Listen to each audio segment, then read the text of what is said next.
My name's Dave Dubeau, founder of MoneyPartnerFormula.com, and this show is built for everyday real estate investors who are actively doing deals and looking to scale using other people's money. So if you're an active real estate investor and you want to get featured on this show to talk about your own real estate and capital raising experiences, then just go to daveinterviewsyou.com. Now let's get rolling with this episode, and remember to subscribe for daily interview content. Hey guys, welcome back. Another exciting episode. Today, we have a very, very successful real estate syndicator who is also a full-time doctor, who also is a mom, who also has little kids and is managing a household and a husband and all that kind of good stuff, and has built up a very, very impressive portfolio in a pretty short period of time.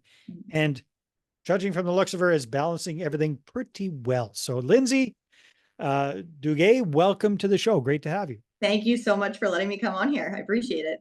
So Lindsey, if you don't mind, give us a big picture snapshot of what real estate investing looks like for you and your husband right now towards the end of 2024. What does the portfolio look like? What do you guys focus on? Yep. As of the end of 2024, we're just getting into Q4 here. It's changed a lot. We started investing in March of 2019. We started doing everything ourselves. Single families. Our first investment was $2,500. Literally $2,500 for a single family. We started scaling, doing BRRRR methods on all of our properties. We reached a max at 19 units, and we realized we really need to start partnering up because we were leveraging our money, but everything. I was working extra shifts at the hospital, and we weren't going as quickly as I wanted to. We knew we had more gas in the tank to give with other people. So we started getting into some joint venture deals, then syndications. I started working on capital raising. My husband, he used to be a mechanical engineer by background. Now he does a lot of the tenant management, some of the maintenance. So even though we have this portfolio of over 600 units now throughout the Eastern United States, we are very, very active into the day-to-day grind and work of it. We truly love it. And, you mentioned we sound crazy. We probably are for everything we're doing, but we really like keeping busy as well. Well, that's wonderful. Yeah. So idle hands and whatnot, right? Yeah. Yep.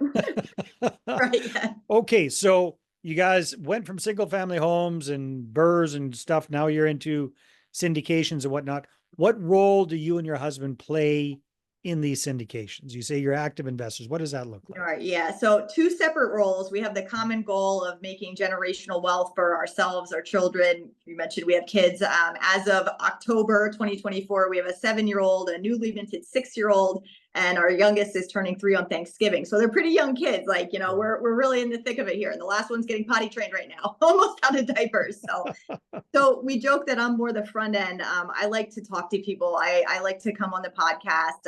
I've written some books. We're writing my 3rd book right now. I like to find the deals. I love the deal finding, writing out direct letters, direct mail campaigns. I like to negotiate. And then once we get these deals, my husband jokes, I give them to him for him to rehab. And then I don't go into the property until they're done. And I can go take the afters for the before and afters for social media and stuff. So my husband, he really is the one who is the day-to-day actual operations manager. I mentioned he was a mechanical engineer by background.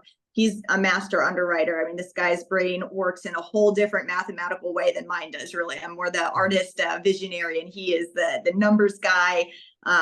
Great at underwriting. He manages all our contractors. We finally have a great team of contractors that we have for hire, and they're beasts. They're awesome. We also work very closely with our other partners. So anybody that we're working with, we want to make sure they have the same goals and ethics. Ethics is huge, and morals, because not everybody is built the same out there. Yeah. We have the same goals, same vision, but very different in our day-to-day operations with the real estate. So the 600 units that you guys have right now, how many buildings is that spread across, more or less? Yeah, so it's spread across a lot, and some of these are industrial too. So they're not all multifamily, though. That is kind of our favorite asset class per se. So some of them are still the originals that we bought in 2019, 2020, single families, some duplexes, quad 10 unit. Then we have some JVs. We have a hotel that we bought 2 years ago and we flipped it. Actually, we're under contract to sell that right now, hopefully at the end of October. We have a 17-unit student housing with a very small JV group of 4 people that's in front of my hospital's medical school in Scranton, Pennsylvania, home of The Office, if you watch that TV show. Yeah. We have an 8-unit, very small JV with my brother and a very local good friend guy. So we have some of these, and those are all very, very actively managed. Like just my husband is managing all those, and that's over 50 locally where we live in Pennsylvania. And then we have some bigger syndications. Again, we're very active, but we have boots on the ground property managers for those. So 110 unit South Carolina, 212 unit in Kansas City, 2 separate 144 units in Kansas City, Missouri area, 72 unit, and we're under contract for a 60 unit right now. Then in the industrial, we have an industrial flex space in Doylestown, Pennsylvania, so right outside of Philadelphia. We closed 15 months ago, and this is a ground up flex warehouse. So kind of storage units, but kind of on the fancier side. And that is in the building process. That should be completely done and erected by December. And we're under contract for a in Allentown, Pennsylvania, a single unit tenant, big 30,000 square foot. So kind of branching out in industrial. We're not doing that on our own. We're doing that with people that have been in the space for dozens of years. So we're learning through them. So you mentioned that you're hands-on in the front end, and part of that is with marketing. You mentioned Yes. writing letters and stuff like that. So did you actively find a lot of those deals, or were you partnered up with other The local ones in so Pennsylvania, we have found almost all of them ourselves. nice. Tell me a little bit about that process, if you don't mind, Lindsey. So we use there's multiple different ways that you can pull lists to find properties off market, I should say. We use Prop Finder Online, basically the same software. It's called Prop Stream. So we go onto there when we initially started doing these, and we'll still do some of these same type of direct mail campaigns, but I'll look for older non-owner occupied that have almost full equity. They've owned it for like 15, 20 years plus, little to, no more. Are you talking about single family homes here or multifamily? Multifamily. Multifamily. So what size, what size? So when I'm doing these, it's five plus, because for any of the listeners that don't know, 1 to 4 units is still considered single family. So the value is based on comps. And we learned the hard way when we put really nice high-end features on a 4 unit, but they based it on C-class, like older comps, and we didn't quite get the burr that we wanted. Still over 100% all our money out for infinite returns. But so we do like the 5+ units in general, unless we get a great no money down campus, pass it up duplex deal. Okay, so sorry, I interrupted you. You're telling me about the process for marketing.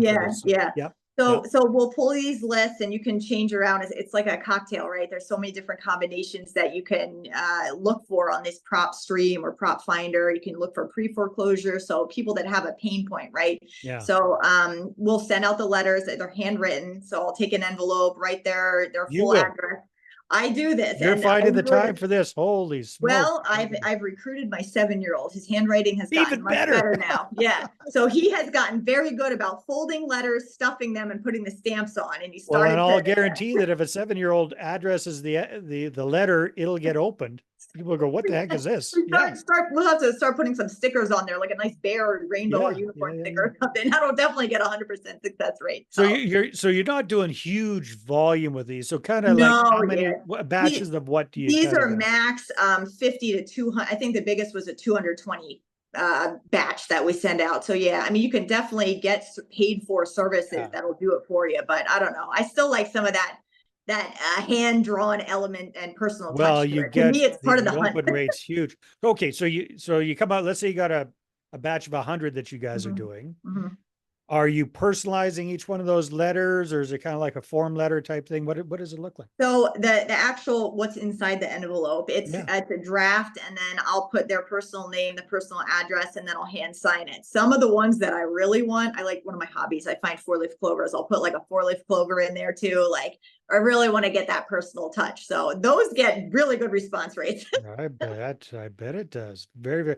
And you've gotten. What's your best guess of how many deals you've gotten doing this? We've gotten 8 deals that way. Wow. Yeah. And our best one to date, there was a 10 unit that we still own, and we did a full burr on that. We got it off market, elderly gentleman. 8 of the 10 were lived in at that time, but older condition.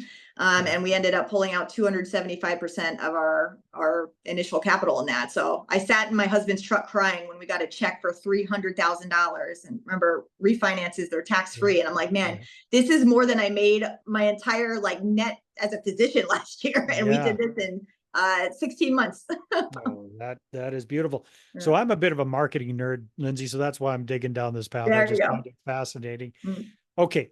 So you pull the list, you create the letters, you hand address them, put live stamps on them, personalize the letters a little bit. Is it just like a one-step thing, or do you send out a sequence of letters to that same content? So we just do a one step unless it's something that we really want. We didn't hear back, then we'll send out another one about 3 months later. That's actually how we got the 10 unit. We did not hear back from the guy initially. And then, circumstances change for everybody. They may not be a motivated seller today, but they might be in 3 or 6 months. And if you're kind of at the top of their mailbox list, you're more likely to get a call back from them. So I like direct mail campaigns. Well, I love what you're doing, Lindsey, because it's really old school and smart. And everybody else is just looking at how can I get out thousands and thousands. They're going for volume. And just the spray and pray approach versus you, it's much more focused. The rifle approach is what we call it. Very, very focused. We had a dinner last night with one of our longtime real estate friends, and he had been sending out postcards, and we were talking about direct mail last night. And he said he sent out his last batch 2 weeks ago, and he's like, I'm not going to do it till after the election's over, because I looked at my own mailbox today. He's like, I had like 4 different flyers for, political things. He's like, mine are just going to go in the trash right now. So I was like, that's a really good point. Maybe voting season is the best time to send out. Probably not. But if I'm getting a hand addressed letter from anybody, it's getting open, because nobody does that anymore. Like, why nobody. It's worth my time doing it. And better yet, it's worth your 7 years time to do. He's cheap labor right now. Oh, that is wonderful. Now, you touched on something interesting earlier on, Lindsey, is, when you guys partner up with people, other partners locally or nationally, you're really trying to find people that you drive with, that are on the same page, morally, ethically, all that great stuff. How do you figure that out? What's your litmus test for these people to really know? Because everybody talks a good talk. They do. Right. So how do you find out if they're the real deal?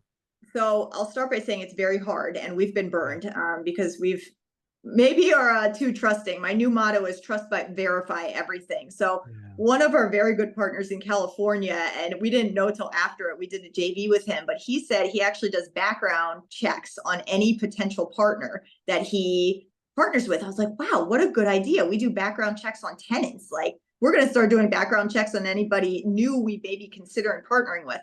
That being said, we did get burned with one partner who his ethics and morals were not up to par. We'll just put it that way. But for the rest of the partners, now that we know their morals and ethics and they are good people, we want to keep doing deals with them. Like, we're producing, they are type A personalities like me and my husband. I very much value people who do what they say they're going to do, and not everybody's like that. And, my husband and I do a lot. So we tend to see that people that are very busy get things done more than some people that have too much time on their hands. It's amazing, isn't it? Yeah. No, it's funny how that works.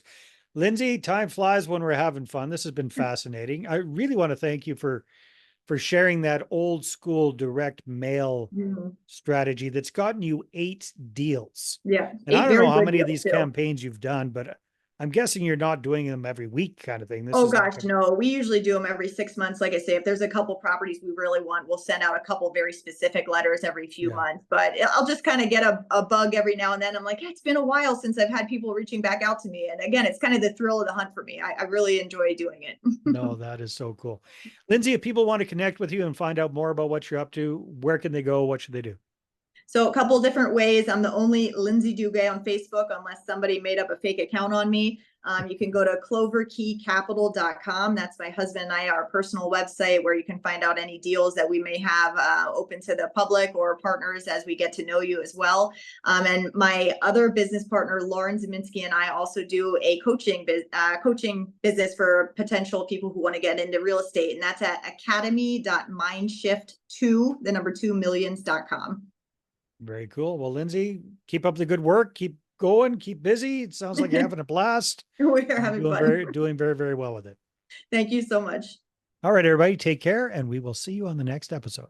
Hey there, I really hope you enjoyed that episode. And as always, if you want to listen to more daily interview content, make sure you subscribe. And if you're an active real estate investor and you're doing deals and you'd like to get featured on this show, then just head over to daveinterviewyou.com. Now at moneypartnerformula.com, we help real estate investors to create a process for predictably getting capital so they can do more deals without relying on hard money lenders or the banks.